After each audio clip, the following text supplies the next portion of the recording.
माता सीता को धरती में समाहित होने के बाद श्री राम जी का और लव कुश का क्या हुआ, ये जानने से पहले आप मेरे चैनल पे नए हैं तो सब्सक्राइब कर दीजिएगा। माता सीता को पवित्र होने का प्रमाणिकता सिद्ध करने के लिए कहा गया तो उन्होंने परीक्षा देकर अपने पवित्र होने का प्रमाण दिया। लेकिन इसके पश्चात सीता जी को अपने दोनों पुत्र कुश और लव को राम जी को सौंप दिया और धरती माता ये कहा कि माता मुझे अपने अंदर समा लीजिए। माता सीता जी के इतना कहते ही धरती फट गई और देखते ही देखते वह भूगर्भ में चली गईं। सीता जी के इस तरह से चले जाने के कारण राम जी व्यथित हो उठे।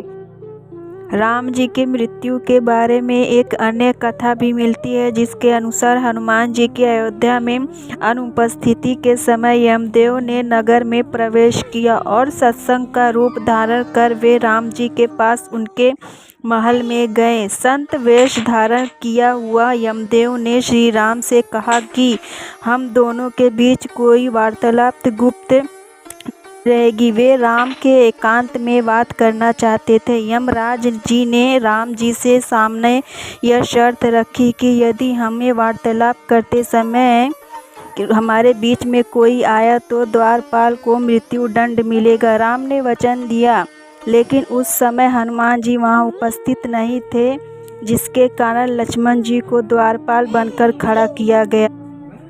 जिसके बाद यमदेव अपने असली रूप में आ गए और राम जी से कहा, प्रभु अब आपको अपने लौट जाने होंगे। धरती लोक पर आपका जीवन पूर्ण हो चुका है। अभी वार्तालाप चल रही थी, तभी ऋषि दुर्वासा वहां पधारे और लक्ष्मण से द्वार से भीतर अंदर जाने की हट करने लगे। उन्होंने लक्ष्मण से कहा कि यदि वे उन्हें अंदर नहीं जाने देंगे तो वे श्री राम को श्राप दे देंगे। वे अब दुविधा में आ गए। आज्ञा का उल्लंघन करके ऋषि को अंदर जाने देते हैं तो मृत्यु दंड मिलेगा, और अगर वे दुर्वासा ऋषि को अंदर प्रवेश नहीं करने देते हैं तो ऐसे प्रभु राम जी को श्राप दे देंगे। वार्तालाप भंग हो गई और श्री राम जी सोचने लगे कि अब उन्हें अपने प्रिय अनुज लक्ष्मण को मृत्यु दंड देना होगा। उन्होंने लक्ष्मण को राज्य निकाला दे दिया। लक्ष्मण अपने भ्राता का वचन नहीं तोड़ना चाहते थे, इसलिए सरयू नदी में समाधि ले ली। राम जी अत्यंत दुखी हो गए और उन्होंने भी जल समाधि लेने का निर्णय कर लिया।